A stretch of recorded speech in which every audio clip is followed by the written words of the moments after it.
X square plus Y square is equal to X into Y. बघा implicit function आहे हे.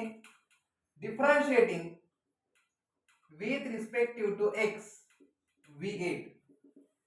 बघा X square चा डेरिव्हेटिव्ह 2x, वाय स्क्वेअर चा derivative 2y into dy by dx is equal to, इथे u into v चा rule apply करा.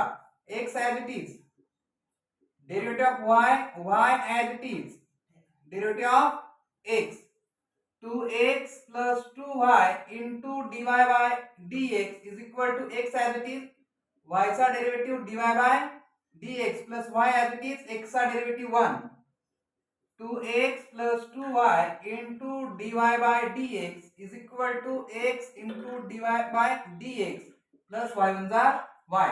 त्यानंतर बघा dy by dx च्या टर्म जवळ या. 2y is equal to इकडे positive x into dy by dx आहे, इकडे त्यांना minus and dy by dx common is equal to इथे y, इकडे बघा 2x पॉझिटिव्ह टर्म होती is equal to राइट साइडला जाताना ते निगेटिव्ह टर्म होऊन जाईल. therefore dy by dx is equal to y minus 2x upon 2y minus x.